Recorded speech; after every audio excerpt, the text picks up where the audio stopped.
Apa sih yang kita inginkan untuk masa depan desa? Warga desa yang sehat, pendidikan yang berkualitas, pendapatan yang meningkat dan merata, lingkungan desa yang tetap lestari, desa aman, nyaman, dan damai berkeadilan. adat dan budaya desa terlindungi.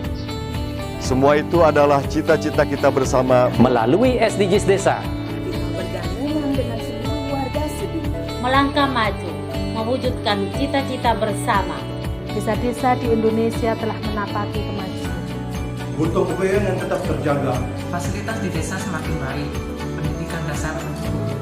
Akan tetap kita tidak boleh lengah, sebab masih banyak tantangan yang menghadapi. pengangguran pemuda desa. Pengangguran pemuda desa harus diatasi. Penurunan kemiskinan desa harus lebih cepat lagi. Kebakaran hutan harus dihentikan. Kekerasan terhadap perempuan harus dihilangkan. Pekerjaan-pekerjaan yang belum usai Ini harus kita tuntaskan. Jadi, mari berdiri.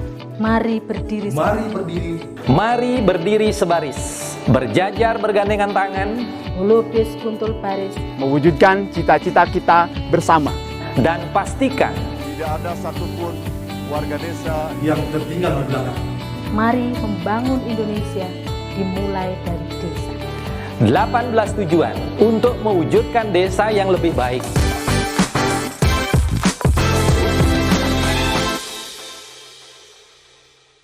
Acara ini didukung oleh Desa Pay, cashless-nya kerabat desa Indonesia, sebuah aplikasi pembayaran online.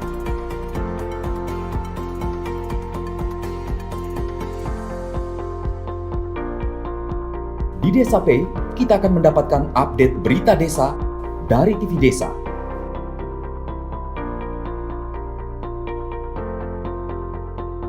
Unduh aplikasi Desa Pay segera.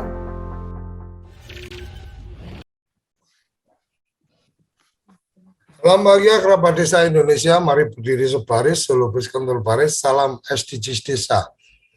Pagi ini kita akan mendengarkan cerita seputar bagaimana mendampingi warga difabel di Bendosari, Sukoharjo. Kita ingin dengar cerita-cerita inspirasinya, karena memang melibatkan segenap elemen masyarakat dalam musyawarah desa, dalam pembuatan kebijakan-kebijakan di desa. Itu salah satunya yang kadang tersisih adalah teman-teman dari difabel, dan ini merupakan tantangan tersendiri. Kebetulan ada Mbak Nurul Hidayah yang nanti kita bisa dengarkan berbagi ceritanya seperti apa. Tetapi seperti biasa kita akan mendengarkan update terbaru dari yang punya acara ini, Gus Ivan. Silakan Gus. Makasih Gus Koco. Maaf ini baru datang dari antri vaksin, masih nggak dapat juga ya, masih harus antri lagi. Jadi apa namanya, sampai pagi tadi ya, itu kalau kita cek pagi ini yang menginput ada 2.211 kuesioner individu, 646 kuesioner keluarga, 9 kuesioner RT, dan 2 kuesioner desa. Totalnya itu ada 43.349 desa atau 58%, 469.691 RT, 29.523.480 keluarga atau 95%, 87.541.021. Ini 74% dari warga desa. Kemudian yang BUMDes, yang daftar nama 14.304, kemudian yang lolos untuk daftar badan hukum 1.815, untuk yang daftar nama BUMDesma 916, dan yang lolos untuk daftar badan hukum 43. Jadi apa namanya, Itu perkembangan pagi hari ini, Gus Koco. Kemudian arah ke depan ini yang sudah beberapa hal yang sudah lebih pasti. Ya. Itu yang pertama memang BUMDes ini dalam beberapa hari ke depan, karena ini ada rancangan di tanggal hari ini harusnya, ya. Tapi sepertinya diundur beberapa hari untuk yang badan hukum. Jadi yang sudah lolos administrasi yang otomatis dapat nomor badan hukum. Tapi sepertinya akan menunggu kebijakan ini karena teknisnya sudah beres. Kemudian yang kemiskinan, ya, kemiskinan ekstrim itu satu fokus pendampingan yang akan berlangsung, ya. Dan itu menurut kami keunggulannya memang harus di pendampingan. Jadi dari berbagai kebijakan kemiskinan di Indonesia, ya, itu kita ketahui dan sudah mulai disadari. Yang pertama butuh data by name by address, itu sudah dilakukan misalnya dengan yang paling lengkap saat ini SDGs desa karena dia mencakup sensus seluruh desa. Kalau misalnya DTKS itu konsepnya dibatasi 40% terbawah atau dinaikkan rencananya 60% terbawah. Kalau SDGs desa 100%. Kemudian selain itu juga disadari bahwa untuk melayani golongan-golongan terbawah itu tidak cukup hanya dengan supply atau hanya dengan fasilitas atau sering kita sebut sebagai akses. Jadi tapi harus langsung masuk kepada orang miskin itu sendiri. Jadi pertama kali dikemukakan oleh Stiglitz dan Amartya Sen bahwa memberikan akses saja masih tidak cukup.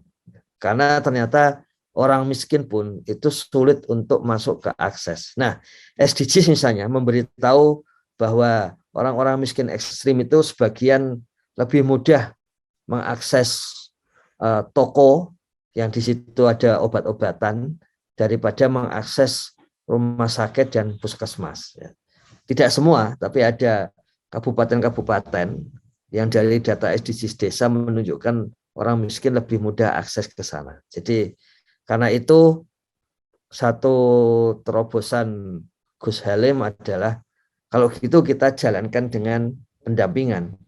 Tidak hanya membangun fasilitas tapi juga mendampingi. Jadi ini langsung menuju ke orang miskin. Ada yang dulu sering orang menggunakan jangan diberikan ikannya, tapi diberikan kailnya.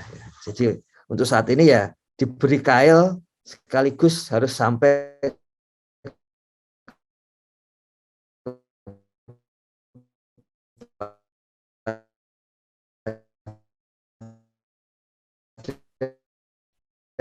orang miskin dan diajar dapat ikan. Jadi ada tambahan babnya. Halo? Oh ya. Oh, masuk, ya. Tadi sempat kredit. Ya. Oke, lanjut. Ya, jadi itulah sebabnya di satu sisi pendampingan untuk golongan miskin ekstrim akan dikerjakan dengan sangat cepat, ya.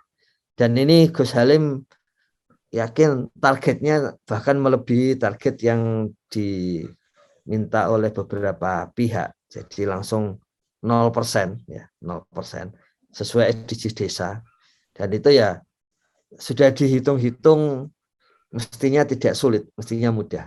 Satu hal yang penting juga itu seluruh wilayah itu ada indikasi difabel untuk golongan miskin ekstrim.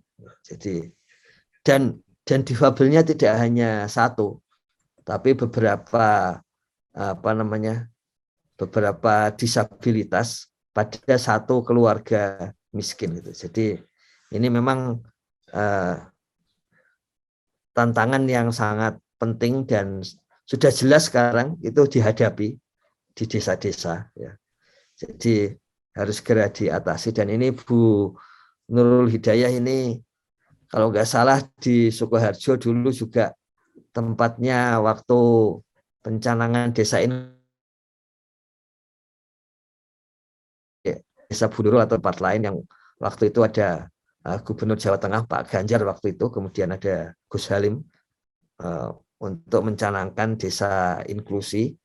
Alasannya sederhana, memang sudah berkembang, jadi bukan dimulai dari sana, tapi sudah berkembang di Sukoharjo, dan kemudian setelah itu berkelanjutan, kemudian muncullah ide desa inklusi.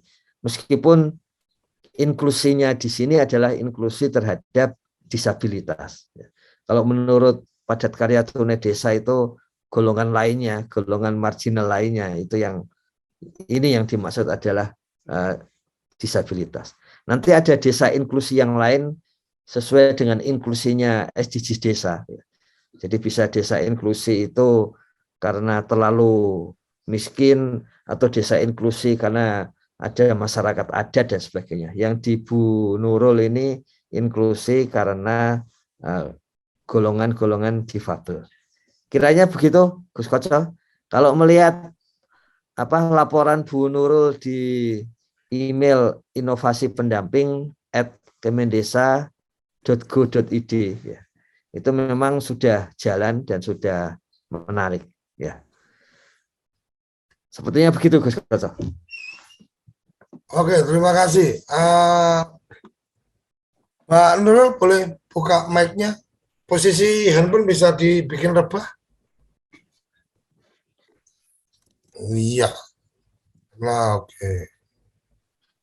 Silakan di-unmute. Ya.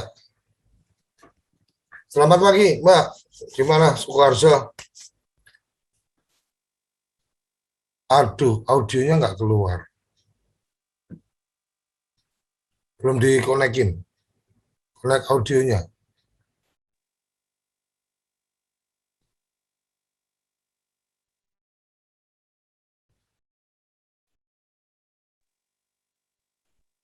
Halo?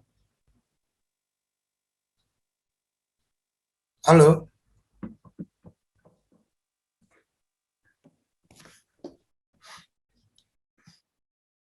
Belum nyambung audionya.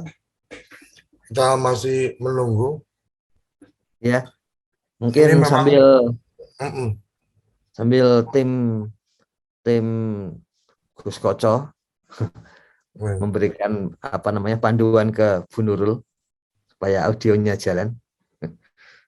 Ini jadi ya monggo, silakan. Jadi memang ada beberapa hal, dan kemarin Gus Halim sudah menekankan bahwa peningkatan kapasitas pendamping itu penting supaya desa bisa dilayani dengan lebih bagus lagi, ya. Termasuk yang disampaikan apakah untuk daerah terpencil dan sebagainya, itu tidak ada cara lain ya kecuali memang dicek satu persatu daerahnya. Dengan demikian tidak merugikan bagi desa. Yang menarik sebenarnya gini, Gus, dari mengikuti kalau untuk inklusi difabel ya, ini kadang-kadang mereka itu memang ada dua sisi, masyarakatnya yang kemudian mencoba. Oke, sudah masuk. Sudah masuk. Oh, pakai headset tadi Bapak. Yes. Oke. Wah, mohon maaf Pak. Posisi kameranya boleh miring, posisi kameranya. Ya. Oke. Ya, selamat pagi Bapak Koco, Gus Ivan, dan sahabat kerabat desa yang menonton TV Desa pagi ini. Assalamualaikum warahmatullahi wabarakatuh. Perkenalkan, saya dari pendamping desa Kecamatan Bendosari, Kabupaten Sukoharjo, Jawa Tengah. Di sini terkait untuk inisiasi desa inklusi, Pak. Kebetulan tema yang saya angkat pagi ini, tema inisiasi desa inklusi ramah difabel. Di sini di desa inklusi tempat kami, ini kebetulan sudah dari 13 desa yang ada, itu sudah ada seluruhnya itu kelompok difabel. Kalau istilah di kami adalah SHG, Bapak. SHG atau self help group, di mana adalah semacam kelompok yang menolong dirinya sendiri atau kelompoknya. Dia bisa dilihat di layar, mungkin barangkali bisa dibantu di sana. Nah, di sini dijelaskan, next Bapak, desa inklusif di sini adalah desa yang melaksanakan pembangunan dan mengakomodasi kebinekaan atau perbedaan, Bapak.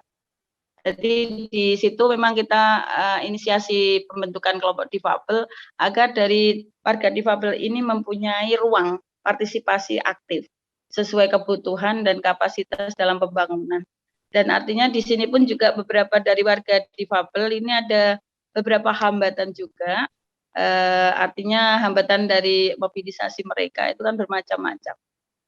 Di sini itu bisa dilihat di sini untuk desa inklusi sendiri adalah mengakomodasi keragaman masyarakat, termasuk kelompok marginal. Salah satunya adalah penyandang disabilitas.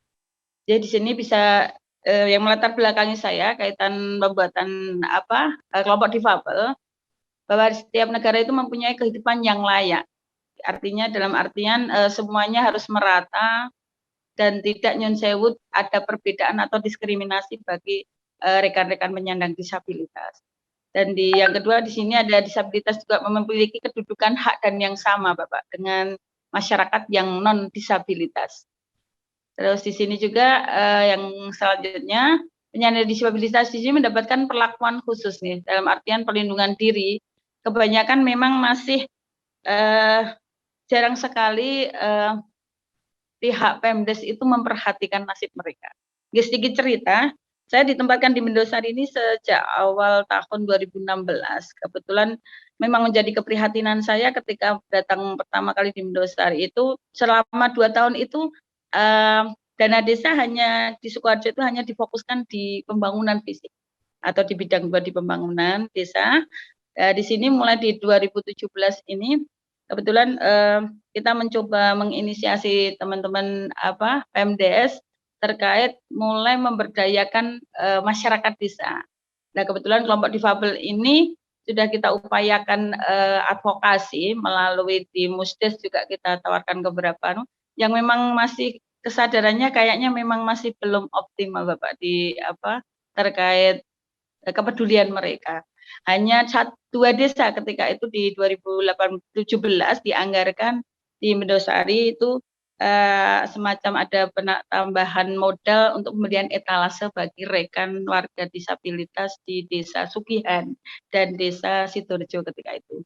Nah, mulai di tahun 2018 ini kita mulai upaya kebetulan di tempat kami di Mendosari ini ada penganggaran terkait untuk peningkatan kapasitas bagi perangkat desa, lembaga desa, dan kelompok masyarakat. Kebetulan memang kita inisiasi waktu itu APBDes-nya kita minta satu desa itu menganggarkan 5 juta dan dikelola, dana itu dikelola oleh Forsekdes dalam ini Forum Sekdes Kecamatan Mendosari kalau di tempat kami. Nah, melalui dana itu kita memang mengadvokasi kaitannya pun untuk peningkatan kapasitas dari mereka. Salah satunya kita inisiasi kemarin ada semiloka, Bapak. Semiloka terkait optimalisasi pemberdayaan kaum difabel atau penyandang disabilitas ini. Nah, di situ saya melakukan di akhir tahun 2018 karena memang tahapan anggaran peningkatan kapasitas ini kebanyakan desa memang dianggarkan di tahap 2 dan tahap 2 dan tahap 3. Nah, di situ di bulan November saya mengadakan FGD Focus Group Discussion, mengundang dinas sosial dalam hal itu Pak Lili, terus ada dari pihak Pemdes dan satu lagi ada dari Perkumpulan Sehati. Di sini ada NGO di Sukoharjo, Pak, kebetulan juga maju sekali mereka melayani terkait untuk teman-teman disabilitas ini. Teman-teman di Sehati ini kebetulan juga fokus memang dia menjalankan kegiatannya operasional di perkumpulan mereka itu adalah memang melayani teman-teman disabilitas begitu. Seperti itu. Dan dari inilah bermula dari pihak Pemdes kita lobby terkait bahwasannya desa itu mau menganggarkan dana desa dari yang kita kawal itu apabila di Siskeudes itu ada semacam wadahnya atau akunnya, Bapak. Akun dari di Siskeudes itu muncul. Dan dalam hal ini ada respon yang luar biasa yang membuat kita sangat excited ya. Ketika itu Bapak Setio Aji yang selaku Kabak Pemdes itu terkhusus membuatkan parameter untuk disabilitas. Jadi desa dibebaskan menganggarkan apapun untuk rekan-rekan disabilitas ini, untuk kelompok difabel nantinya yang kaitannya dari dana desa. Nah, langkah inilah yang kita follow up. Dari Dinsos pun juga merespon baik kaitannya pun untuk adanya kelompok disabilitas ini. Terus dari Sehati sendiri juga mendorong kita ketika itu bahwasanya ini memang langkah yang paling bisa dilakukan oleh pendamping desa karena posisi kita itu sebenarnya strategis, Bapak. Strategis dalam artian bahwa di sini nanti teman-teman ini bisa secara melakukan pembinaan secara langsung. Nah, akhirnya kita inisiasilah pembentukan SHG atau kelompok disabilitas ini. Nah, di sini nanti kebetulan juga langsung kita lanjutkan dengan workshop. Nah, pasca dari FGD dan workshop, ini kita kebetulan langsung berupaya di situ juga hadir dari pihak kecamatan. Kita lobby dari pihak kecamatan itu Bapak Camat kita koordinasikan dan secara khusus memang memerintahkan pihak Kades ini semuanya memulai membentuk kelompok difabel. Jadi ini runtutan cerita yang sudah ada di Mendosari. Di situ kemudian dari 13 bisa dilihat kebetulan gambar-gambar ini. Kalau ini kegiatan yang beberapa yang lainnya. Di situ SHG-nya berdiri 13 desa, dan kebetulan juga ada satu kelurahan di tempat kami itu malah justru yang paling maju. Cuma kalau kita kan memang pendamping tidak punya ranah ke sana, gitu. Jadi memang kita tidak mengadvokasi mereka. Hanya kalau ada pertemuan di kecamatan, kita ikut pembinaan karena ada instruksi dari Pak Camat kita. Seperti itu. Jadi kembali ke layar, di situ indikator desa inklusi. Mohon dibantu Bapak. Indikator desa inklusi lah di sini dikatakan desa inklusi ini data pilah difabel ini terintegrasi di monografi desa terintegrasi dalam SID. Terus di sini maksudnya bahwa kita pas sebelum membentuk kelompok difabel ini kebetulan komunikasi dengan pihak BPD, selain dengan Kades, dengan BPD, dengan tokoh masyarakat kita hubungi juga. Jadi artinya mereka kita minta membicarakan kaitannya untuk persiapan pembentukan kelompok difabel ini. Nah, ini ada cerita menarik ketika saya menghubungi pihak Kasih Kesos di kecamatan terkait data difabel yang ada di Kecamatan Bedosari. Agak kaget saya ketika itu per desa itu sedikit sekali jumlahnya. Ada yang satu desa itu padahal luar biasa padat penduduk, ini hanya 2 orang yang terdata. Sementara ketika itu saya berinisiatif tidak mungkin ketika suatu desa yang padat penduduk hanya 2 orang yang difabel. Akhirnya kita koordinasi dengan pihak Kades untuk memerintahkan Nyun Sewu pihak Kadus kewilayahan, pimpinan kewilayahan yang betul-betul paham masyarakatnya di wilayahnya untuk mendata warga disabilitas ini yang di lingkungan masing-masing. Ternyata setelah ada pendataan ini, kita juga terbuat kaget ketika itu dari datanya dinas sosial yang kita peroleh ini 300. Setelah kita kumpulkan di 2019 awal, mulainya diberdirikan desa inklusi ini ada 600 orang, Bapak. Terus jadi ini ada keuntungan ketika kita memang memberdayakan teman-teman perangkat desa, khususnya Kadus atau pimpinan di kewilayahan lingkungan, itu dia dari satu desa itu ada yang 50, ada yang 25. Tertinggi di tempat saya itu ada di Desa Cabean, itu ada 75 orang satu desa. Nah, akhirnya inilah yang menjadikan kita semakin tertarik untuk memberdayakan mereka, artinya membina mereka lewat kelompok. Nah, akhirnya kita mulailah ini kita membuat kelompok difabel dengan pendirian SHG masing-masing. Nah, di sini kita sedikit banyak berbicara dengan BPD kaitan waktu itu di 2018 di Sukoharjo peraturan yang bisa kita gunakan sebagai semacam peraturan turunan itu ada di Perda, Bapak. Perda nomor 18 tahun 2017 terkait penyandang disabilitas. Ini yang bisa kita pakai. Akhirnya Perda itulah yang bisa kita jadikan peraturan turunan yang dipergunakan untuk membuat perdes. Jadi kita musdeskan pendirian desa ini kelompok difabel ini, terus diperdeskan oleh pihak BPD. Terus dengan perdes inilah nanti dimunculkan SK dengan dasar perdes dimunculkan SK untuk pendirian kelompok difabel atau SHG desa seperti itu. Jadi di sini memang sengaja kita teman-teman desa kita dorong terkait ada regulasi lokal ini ternyata menguatkan kita ketika desa itu nanti kita follow up advokasi ke depan karena ada perdes ini mengunci teman-teman Pemdes ini wajib menganggarkan setiap tahunnya, Bapak. Jadi seperti itu. Terus di sini sudah ada penganggaran dari kelompok rentan termasuk warga difabel di desa. Di tahun 2019 itu kebetulan tempat kami ini tinggi-tinggi sekali ketika penganggarannya di APBDes, Bapak.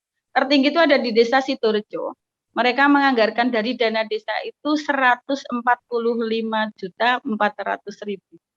Kebetulan di sana untuk 100 jutanya dipakai 100.400.000 itu 100.400.000 itu dipakai untuk gedung difabel, sementara yang 45 jutanya ini kebetulan disepakati dari kebutuhan masyarakat waktu kita membina mereka itu membeli gerobak seperti gerobak untuk jualan, gerobak bakso, mesin jahit, mesin obras.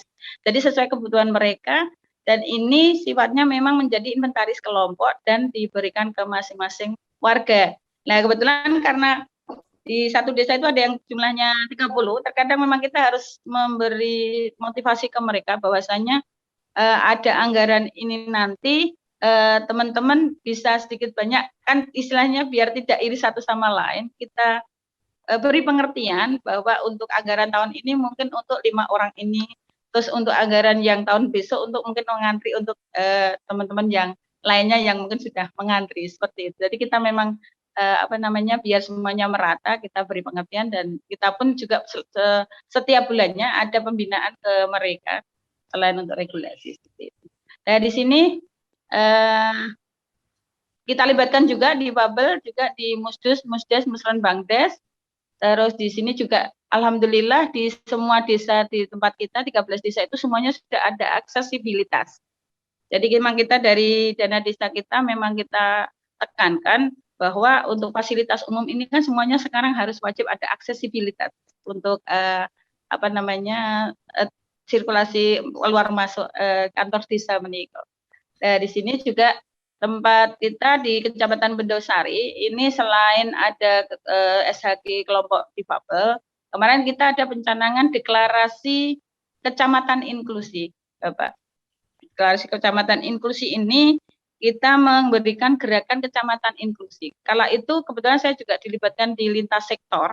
Setiap per bulan itu ada pertemuan, kita selalu diajak serta. Di sini kebetulan puskesmas itu sudah melayani ramah difabel. Saya menghubungi kepala puskesmas, terus berkoordinasi dengan Pak Camat, Bu Camat ketika itu.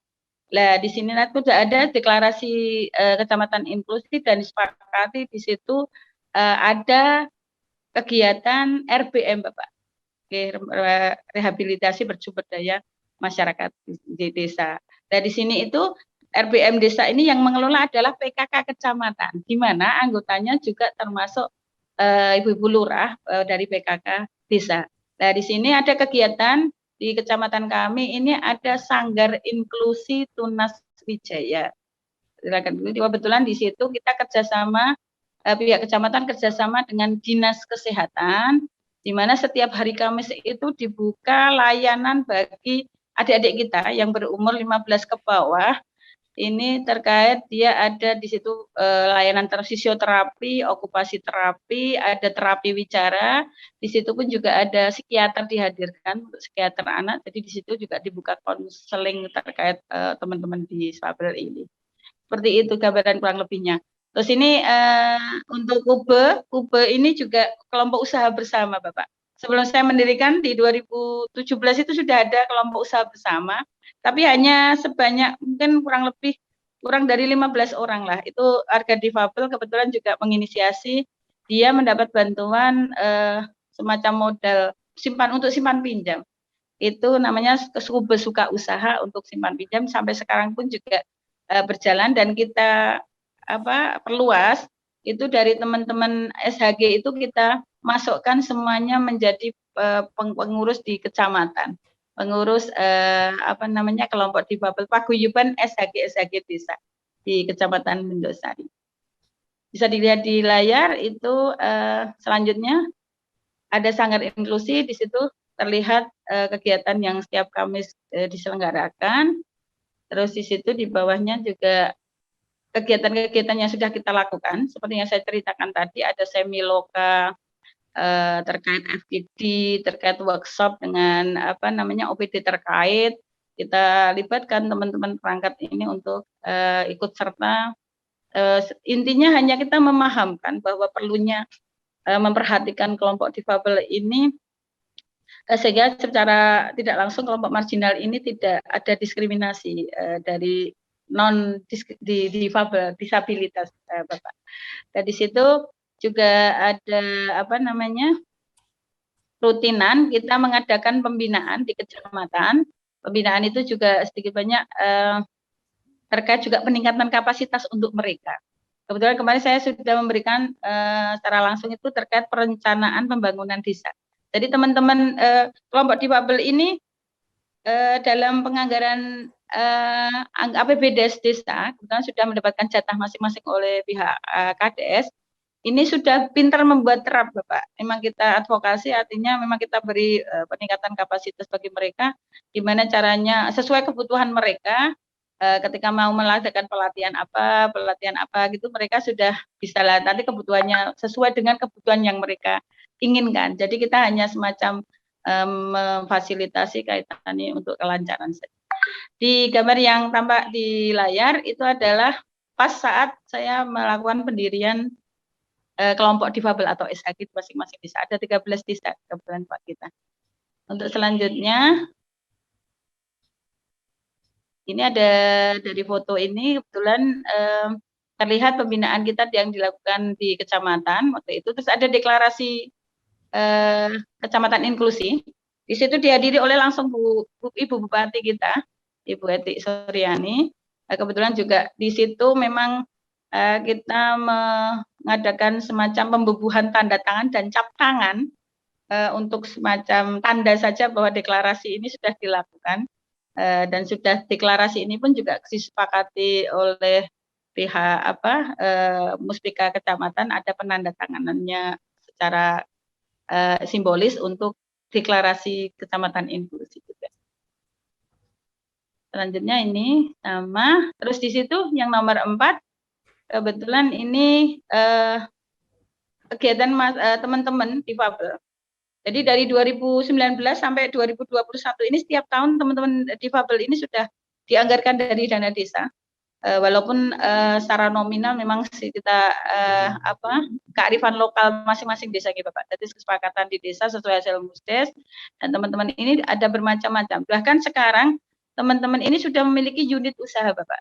Sudah memiliki unit usaha yang memang kita konsep pelatihan seperti ini memang kita arahkan itu pembinaannya, pembuatan rapnya. Contoh di sini ada pembuatan kue brownies, ada pelatihan pembuat budidaya tanaman jahe merah. Nah, tanaman jahe merah. Terus ini ada juga di Sidoarjo yang anggarannya tinggi sekali yang 145 juta itu pembuatan gerobak-gerobak yang diperuntukkan untuk teman-teman warga difabilitas yang nanti untuk modal usaha mereka. Terus di sini ada mesin jahit juga. Nah, konsep contoh ketika mereka meminta pelatihan menjahit. Kita di sini kita arahkan desa menganggarkan untuk pelatihannya. Nah, di sini pun juga dibelikan sekalian alat dan bahannya. Alat dan bahannya ini kita maksudkan setelah pasca untuk pelatihan itu bisa dimanfaatkan oleh teman-teman warga disabilitas atau kelompok ini untuk melanjutkan buat kegiatan usaha. Kalau contoh ada yang pelatihan menjahit ini kebetulan dia pinter menjahit Bapak, menjahit sarung bantal, sarung guling, spray seperti itulah sampai sekarang juga alhamdulillah bisa dijual dan hasilnya pun sudah bisa untuk penambahan kas mereka. Dan ini harapannya nanti memang dalam target kita 2 atau 3 tahun ke depan, 2-3 tahun ke depan memang mereka bisa kita optimalkan untuk setiap tahunnya barangkali memang itu usaha berkembang kita anggarkan yang untuk tahun berikutnya untuk pengembangan usaha dan akan kita gabungkan ke unit sebagai unit usaha di BUMDes dari kelompok difabel seperti itu. Terus ini ada juga yang mengadakan pemberian mesin penetas telur. Ini juga ada di Desa Torio. Jadi bermacam-macam Bapak aktivitas teman-teman, ada yang lele bioflok, budidaya lele bioflok itu pun juga ketika kita mengadakan pelatihan lele bioflok, di situ kita mengadakan pelatihan membuat kolam dan cara merawatnya. Nah, di satu sisi penganggarannya itu juga kita anggarkan untuk pengadaan kolam sebanyak 3 unit ketika itu, ini ada tambahan tahun kemarin 2, jadi punya 5. Ini kita anggarkan sekalian Nyun Sewu untuk pakannya, pakan bagi untuk lele itu obat-obatannya sampai panen. Jadi ini memang kita harapkan teman-teman warga disabilitas ini dengan anggaran ini dia bisa mandiri dan Nyun Sewu tidak dipusingkan dengan golek modal tingkop seperti itu. Akhirnya memang usaha ini pun juga alhamdulillah bisa eksis dan berkembang. Bahkan secara tidak langsung guyup mereka itu dengan sendirinya terbentuk. Artinya gini, sebelum kita bentuk kelompok difabel ini, banyak dari rekan-rekan penyandang disabilitas ini memiliki Nyun Sewu sifat minder. Seperti mereka itu seperti kok kondisi saya seperti ini, terkadang seperti itu. Dengan adanya kelompok difabel ini ternyata memberi kepercayaan diri mereka. Artinya ketika ada ngumpul setiap bulan, mereka itu kan sesama warga disabilitas, oh ternyata temanku ada banyak. Nah itu ternyata memunculkan kepercayaan diri mereka. Inilah yang menjadi semacam semangat kita, artinya bahwa penyandang disabilitas ini bisa mampu tidak terus-menerus merasa bahwa dia itu didiskriminasikan. Seperti itu. Ini konsep kita yang kita terapkan. Terus di sini pertemuan rutin bulanannya juga ada. Kebetulan di Kube sendiri, kelompok Kube ini juga dimasuk di dalamnya adalah kelompok sekecamatan Bapak. Kita buat kecamatan, terus di RBM ini adalah rehabilitasi bersumber masyarakat. Ini kebetulan yang kelola adalah PKK kecamatan. Ini alur yang saya kemarin buat terkait untuk desa inklusi. Kebetulan memang dari pemilahan pendataan difabel ini menjadi penting. Karena ternyata dengan data ini kita bisa bisa maju melangkah ketika memang yakin bahwa ini data ini ada. Ketika kita mengundang kelompok difabel, oh ternyata ada orangnya 50 orang, ada 75 orang, seperti itu Bapak. Di sini memang tantangan kita ketika itu memang sudah sedikit banyak memang ada juga, karena di teman-teman warga disabilitas ini juga kurang aktif, terlibat langsung ya. Mereka rata-rata diajak ngomong terkait pembangunan desa itu kayaknya tidak mungkin. Terus kita pun juga koyoknya perhatian dari pihak desa itu juga tidak mungkin. Tapi alhamdulillah sekarang sedikit banyak difabel desa ini aktif di masyarakat dan dia masih membutuhkan keterlibatan dalam pembangunan terutama. Dan ini kebetulan tim perumus masing-masing desa juga kita tekankan ke pihak Kades karena kelompok difabel sudah ada. Salah satu dari mereka itu mesti masuk ke tim perumus Musdes untuk menghasilkan dari terkait untuk penyusunan RKPdes maupun nanti dilibatkan dari untuk APBdes di desa masing-masing. Terus di sini ada perubahan paradigma baik terkait difabel maupun pembangunan desa bagi penyelenggara pemerintahan desa. Terus perangkat desa di sini pun juga alhamdulillah mampu mengerti, memahami teman-teman disabilitas kebutuhan mereka sehingga sedikit banyak mereka malah juga tertarik untuk meningkatkan pengetahuan dan pemahaman tentang difabel. Makanya juga peningkatan kapasitas di tempat kita memang tidak kita fokuskan hanya untuk kelompok masyarakat, tapi juga untuk perangkat desa dan Kades. Bahkan juga lembaga desa seperti BPD, LPM, RT RW, Karang Taruna itu juga kita libatkan. Terus di sini tantangan kemarin kita juga, untungnya saya di tim Kecamatan Bendosari ini mendapatkan rekan-rekan yang solid, Bapak. Artinya teman-teman tim saya ini kerjasamanya baik sekali, dan mereka pun juga intinya mereka tetap membantu satu sama lain. Ketika ada yang berhalangan, mereka tetap bisa membackup seperti itu. Jadi ini juga tidak lepas dari bantuan dari rekan-rekan tim Bendosari seperti itu.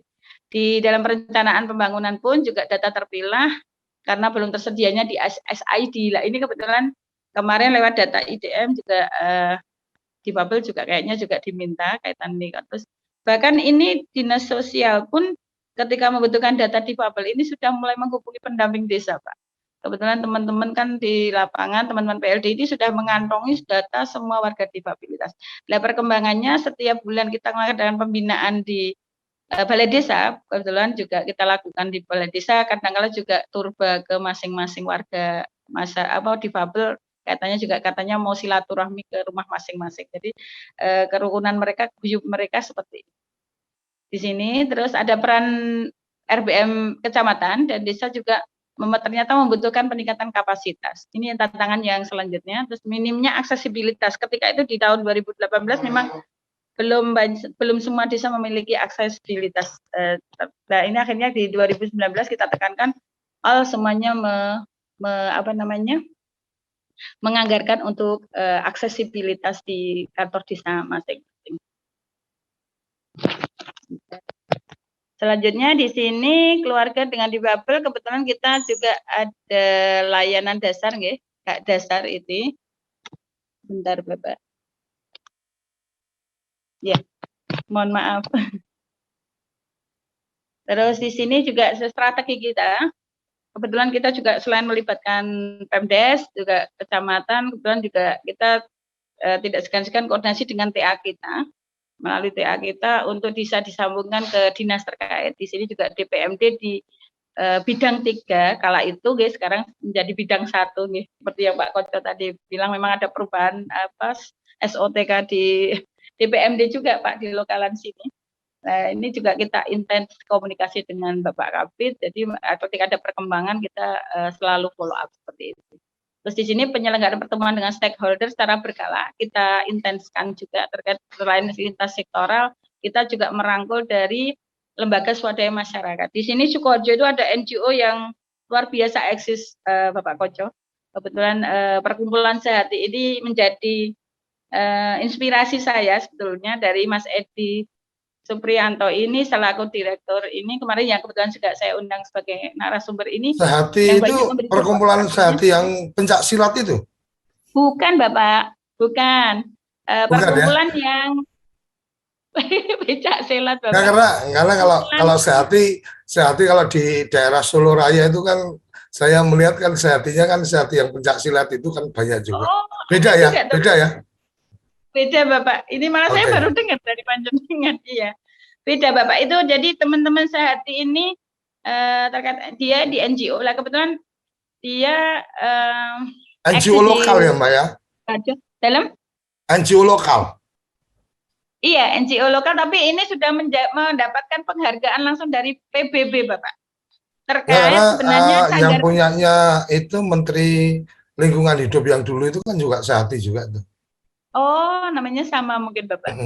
Namanya mungkin sama. Lanjut. Iya. Di situ Bapak. Nah, dari sini juga membangun jaringan dengan teman-teman pegiat desa. Kebetulan kita libatkan PKK di RBM-nya desa. Jadi teman-teman kelompok difabel ini intinya banyak yang ngopeni, Pak. Banyak yang juga peduli, dari PKK pun juga kita libatkan terkait untuk kepedulian ke mereka dengan kegiatannya di RBM. Bahkan mereka juga sudah inisiasi mencari dana selain dari dana desa. Jadi untuk teman-teman seperti mungkin mereka juga mengajukan dana ke dinas sosial sendiri juga, terus dengan ke bagian Kesra kabupaten juga aktif mereka seperti itu. Terus di sini ada penguatan kapasitas difabel juga setiap tahunnya tetap kita adakan dari anggarannya Forsek sih Bapak, dari Forum Sekretaris Desa Kecamatan Bendosari itu kebetulan yang kita rutinkan anggarkan. Terus di sini ada penguatan terkait untuk RPM desa dan kecamatan, terus ada juga dari kampanye hak difabel. Seperti itu Mbak kurang lebihnya. Terus di sini pun juga anggaran di 2018 sampai sekarang ini kisarannya juga kearifan lokal Pak, beda-beda. Kalau di 2018 ini catatan saya ada minimal ada 10 juta. Yang tertinggi di Desa Sidorejo itu ada 145 juta yang 400.000 itu. Terus di sini juga kaitan pengelolaan pendidikan, kesehatan, pemberdayaan warga miskin yang memang kita fokuskan ketika itu dari prioritas penggunaan desa. Saya lihat desa inklusi memang menjadi prioritas penggunaan dana desa. Itu kemarin yang membuat kita berinisiasi. Dan ini perlu kita informasikan Pak, di Sukoharjo pun juga sudah pasca saya mendirikan kelompok difabel ini diinisiasi dari Perkumpulan Sehati ini, kebetulan memang saya sempat ketika koordinasi dengan Perkumpulan Sehati, rutin memang biasanya saya sering main ke sekretariat mereka ini, saya bisi teman-teman direkturnya, kebetulan Mas Edi ini, Mas di Sukoharjo kan ada 150 desa, ada 17 kelurahan. Ketika panjenengan ini ini baru perda itu biasanya teman-teman desa itu untuk penganggarannya mereka turunannya menilai agak kurang Bapak. Nah, ketika ada muncul perbu ini nanti akan menjadikan teknis, mereka akan terkunci, mereka pun akan mau menganggarkan dana desa kita ini ke teman-teman difabel. Kalau itu ada 47 desa Bapak. Ada 47 desa ketika itu sudah berdiri. Yang perbub ini perbub apa Mbak? Perbub terkait disabilitas Bapak. Jadi saya bisa dilihat sebetulnya sudah saya kopikan itu di Perda nomor 18. Ada contohnya juga. Iya, Perbub nomor 3 tahun 2020 kemarin juga sudah disahkan oleh bagian hukum. Terus juga untuk di regulasi masing-masing desa ada perdes ini Bapak. Dan perdes inilah yang nanti untuk turunan pembuatan SK menikah. Seperti itu Pak Ini hanya rekomendasi yang kaitannya terkait pemberian stigma memang kepada teman-teman difabel ini. Bahwasanya ayo semangat seperti itu, kadang-kadang memang kita perlu komunikasikan kepada mereka. Matur nuwun Bapak. Terima kasih. Seperti itu. Matur nuwun Mbak Nurul. Ini menarik menurut saya, sangat menarik. Karena kenapa saya sampaikan sangat menarik dari cerita runtut yang tadi disampaikan, maka sebenarnya ada satu ini saya jadi ingat salah satu tulisan dari Pramudia Anantatur, didiklah rakyat dengan organisasi, didiklah penguasa dengan perlawanan. Artinya ketika teman-teman pendamping ini memposisikan untuk mendidik rakyat atau masyarakat, ya caranya berorganisasi dengan menguatkan organisasi. Nah, saya coba kaitkan lagi dengan lagu Indonesia Raya. Ini lagu Indonesia Raya itu kalau di 3 stanza itu menyebutkan bahwa bagaimana kita ini harus membangun jiwanya, membangun badannya, suburlah jiwanya, suburlah bangsanya dan seterusnya. Artinya bahwa memang yang pertama dibangun adalah jiwanya. Karena tantangan terbesar ini saya mungkin menduga-duga, tapi Mbak Nurul nanti bisa mengatakan benar atau tidak. Tantangan terbesarnya itu sebenarnya adalah kejiwaan dari teman-teman, baik yang menyandang disabilitas maupun yang sehat, artinya yang pemilik kebijakan. Karena ketika teman-teman yang kemudian perlu mendapat perhatian ini tidak diberikan kesadaran atau jiwa yang sehat untuk kemudian dia menerima, oh ini keadaan saya, oh ini saya juga harus berinteraksi dan seterusnya, tidak minder. Kemudian ketika diberi fasilitas juga malah tidak over, kan kadang-kadang diberi fasilitas jadi over nih, berlebihan gitu kan. Kemudian nah ini ini kejiwaan ini menjadi penting sebelum membangun badan. Nah, Mbak Nurul sudah memberikan pencerahan yang sangat runtut menurut saya ketika secara cara pikirnya disadarkan, kemudian tidak sekedar itu. Setelah jiwanya ya harus badannya. Nah, ketika bicara badannya, bicara tentang bagaimana kelompok usaha bersama, bagaimana mereka kemudian berkumpul ini ada nilai ekonominya, tidak sekedar kumpul-kumpul untuk kemudian menggalang bantuan dan seterusnya. Bahkan yang luar biasa yang saya catat tadi adalah ketika ada bantuan pun itu bantuannya menjadi aset kelompok. Ini yang saya tangkap tadi. Semoga tidak salah saya menangkap. Ini yang sangat luar biasa. Kadang-kadang ketika mendapatkan bantuan ini tidak dianggap sebagai aset kelompok, tetapi ini sebagai bantuan untuk personal. Nah, runtutan berikutnya ketika kita melihat kesuksesan inklusi dan yang tadi disampaikan adalah kesadaran dari pemilik kebijakan. Saya yakin ketika desa akan menganggarkan, dia pasti nyari cantolannya di mana. Nah, ketika nggak ada perbuknya, dia takut. Penguatan dari NGO dan seterusnya kebersamaan ini menjadi bagian ketika kemudian ada perdanya, ada turunan perbuknya, maka kemudian perdesnya jadi lebih gampang. Ya nun sewu, teman-teman di tingkat pemerintahan desa ini kan kadang-kadang karena terlalu banyak watchdog-nya gitu kan, terlalu banyak anjing yang memantau, jadi mau bergerak dikit kalau nggak punya cantolan, takutnya nanti diserang. Sampean enak Mbak, sampean pendamping, sampean enak Mbak, sampean NGO, tapi ketika ada masalah saya yang kena. Nah, ini kan bagian yang kemudian penguatan organisasi masyarakat perlu, penyadaran kepada penguasa juga perlu, tetapi dengan cara-caranya. Artinya kalau Pramurja menyampaikan bahwa kemudian ke penguasa itu harus dengan perlawanan gitu kan. Nah, mungkin hari ini bukan dalam konteks perlawanan melakukan demo, aksi atau apa, tetapi lebih pada perlawanan gagasan, melontarkan ide dan seterusnya. Luar biasa Mbak Nurul, ini saya harap menjadi inspirasi yang baik untuk teman-teman. Silakan ada yang ingin ditambahkan sebelum ke Pak Kapus, karena nggak terasa kalau yang menarik gini tahu-tahu sudah 1 jam. Silakan. Ya, intinya gini Pak Koco ya, mungkin sedikit banyak dari inisiasi teman-teman ini bisa dikembangkan. Artinya memang kalau saya pribadi kebetulan memang awal mula saya peduli, istilahnya nyun sewu, saya banyak peduli di kelompok difabel ini karena kebetulan saya kan sebagai ketua dari yayasan, saya mempunyai yayasan di rumah, kebetulan saya ada sekolahan juga namanya Yayasan Pendidikan dan Sosial. Ketika itu saya ada jaringan yang memberikan bantuan ke yayasan saya kebetulan. Nah, ini saya memang tidak mempunyai data difabel Pak. Itu yang menjadi ketertarikan saya, menjadi istilahnya pun inisiatif saya, inspirasi saya.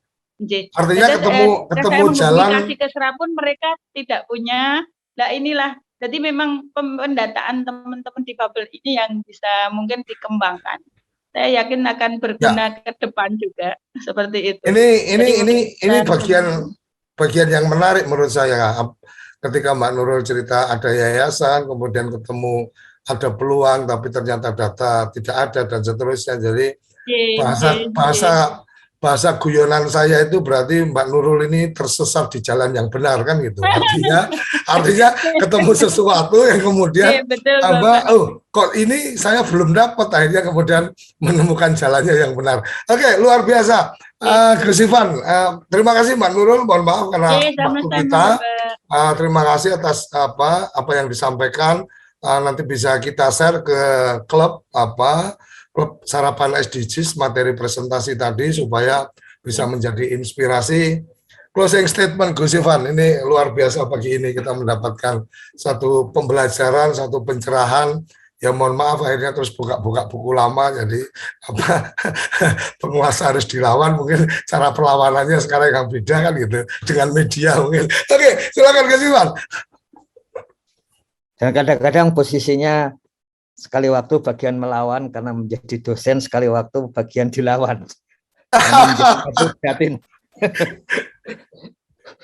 Tapi gini Gus, satu hal tadi titik tolak menurut saya kira yang disampaikan Gus Koco itu benar, merangkumnya itu ya, bahwa apa namanya itu, ini boleh dikatakan paket lengkap gitu ya. Yang tadi bahwa ada dari pendampingnya, kemudian ada dari pemerintahnya, kemudian ada dari masyarakatnya. Dan tadi kalau kita lihat dari presentasi Ibu Nurul itu semuanya dimulai dari data kalau melihat apa alurnya itu. Dan itu mungkin nanti sambil dicek itu di Bu Nurul juga, karena di SDGs desa yang kuesioner individu itu ada tentang keadaan disabilitas gitu. Sehingga kita misalnya di tanggal 21 Juli ya, waktu itu 82 juta warga, itu ada yang tunanetra 109.097 orang, by name by address. Yang tunarungu 180.436 orang, by name by address. Sampai ke yang cacat ganda, beberapa ketunaan yang di atas itu 59.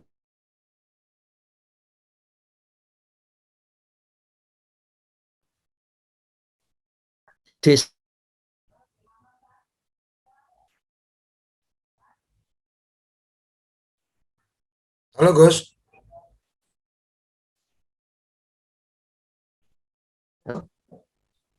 Halo Gus. Ya silakan. Ya, artinya desa saat ini kalau dalam pengalaman Bu Nurul tadi ya, itu memiliki modal pertama, yaitu pendataan yang terpilah ya, istilah Bu Nurul tadi terpilah disabilitas ya. Jadi Bu Nurul memberikan resume seperti ini, bahwa untuk alur pembentukan desa inklusi ini apa namanya, presentasi Bu Nurul tadi dimulai dari pendataan difabel. Nah, desa yang sudah selesai pendataan SDG desa pasti sudah memiliki data terpilah difabel itu. Jadi harusnya tinggal melangkah berikutnya setelah kemudian memiliki data terpilah ya. Biasanya data terpilah gender, kalau di sini data terpilah disabilitas gitu. Begitu Gus Koco. Kalau yang lain berarti kita mengetahui komponen-komponennya, karena Bu Nurul memberikan resume sampai ke apa diagram gitu, yang kemudian nanti kita bisa cek di lapangan apa cocok apa tidak dengan desa kita. Kalau nggak cocok maka bagian mana dari diagram yang perlu disesuaikan sehingga tetap bisa menjalankan desa inklusi untuk disabilitas. Begitu Gus Koco. Terima kasih. Oke. Bu Nurul. Terima kasih. Kerabat desa ini luar biasa. Salah satu yang kemarin saya sempat ikuti di forum tentang bagaimana percepatan penanganan penurunan stunting. Saya tidak secara detail tentang stuntingnya, tetapi yang menarik adalah statement dari Menteri Dalam Negeri tentang bagaimana integrasi data, karena ternyata banyak juga, artinya masing-masing kementerian mungkin ada data dan seterusnya, yang kemudian integrasi data ini menjadi sesuatu yang kemendesakan. SDGs desa, data SDGs desa dengan yang sudah dirintis, sepertinya kalau kita bicara tentang bagaimana penguatan desa, bagaimana bahasanya Gus Menteri terakhir ini adalah percaya desa karena desa bisa gitu kan. Semoga slogan-slogan ini selalu terus didengungkan dan tidak sekedar dibunyikan, tetapi dibumikan. Karena kalau cuma dibunyi-bunyikan tidak pernah dibumikan, sayang juga. Apalagi selesai dibunyikan habis itu muter lagi bunyi yang lain. Ini sayang sekali. Konsistensi atas bunyi ini menjadi penting sehingga kita siap untuk membumikan. Karena kalau tidak dibunyikan juga kita nggak paham apa yang harus dibumikan. Kira-kira seperti itu, data menjadi sesuatu yang luar biasa. Dan hari ini kesadaran publik atau kesadaran para pengambil kebijakan bahwa data adalah aset itu tidak bisa dielakkan. Oleh karenanya siapa yang punya data paling banyak dialah yang punya modal atau punya aset paling besar. Semoga Kementerian Desa, PDTT ini mampu untuk kemudian memuliakan desa karena desa punya aset yang luar biasa, yaitu aset data. Di sisi yang lain juga aset-aset sumber daya alam dan sumber daya manusia yang ada di desa. Sampai di sini sarapan SDGs kita, semoga semakin hari semakin banyak menu-menu bergizi untuk menambah nutrisi kita, memahami desa dan terlibat dalam gerakan-gerakan pemuliaan desa, gerakan-gerakan desa membangun desa, sehingga desa-desa kita akan terang benderang, tidak hanya lilin-lilin, tapi obor-obor di desa yang kemudian akan menjadi sinar yang luar biasa untuk Indonesia. Seperti pesan Bung Hatta, Indonesia tidak akan bersinar hanya karena obor di Jakarta, tetapi akan bersinar karena lilin-lilin yang ada di desa-desa di seluruh Indonesia. Sampai di sini, salam bahagia kerabat desa Indonesia. Mari berdiri sebaris, lulubis kentul baris, salam SDGs desa, salam desaisme. Terima kasih. Apa sih yang kita inginkan untuk masa depan desa? Warga desa yang sehat, pendidikan yang berkualitas, pendapatan yang meningkat dan merata, lingkungan desa yang tetap lestari, desa aman, nyaman, dan damai berkeadilan. adat dan budaya desa terlindungi. Semua itu adalah cita-cita kita bersama melalui SDGs desa. Melangkah maju, mewujudkan cita-cita bersama. Desa-desa di Indonesia telah menapaki kemajuan. Gotong royong yang tetap terjaga. Fasilitas di desa semakin baik, pendidikan dasar akan tetap kita tidak boleh lengah. Sebab masih banyak tantangan yang menghadapi. pengangguran pemuda desa. Harus diatasi.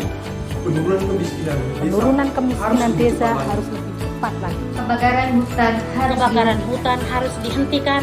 Kekerasan terhadap perempuan harus dihilangkan. Pekerjaan-pekerjaan yang belum usai ini Kini harus kita tuntaskan. Jadi, mari berdiri. Mari berdiri. Mari berdiri sebaris. Berjajar bergandengan tangan. Melukis kuntul baris. Mewujudkan cita-cita kita bersama. Dan pastikan Tidak ada satupun warga desa yang tertinggal di belakang. Mari membangun Indonesia dimulai dari desa. 18 tujuan untuk mewujudkan desa yang lebih baik.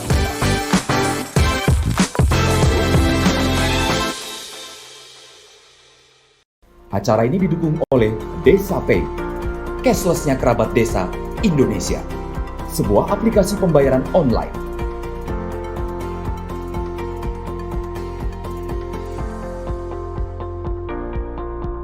Di Desa Pay, kita akan mendapatkan update berita desa dari TV Desa.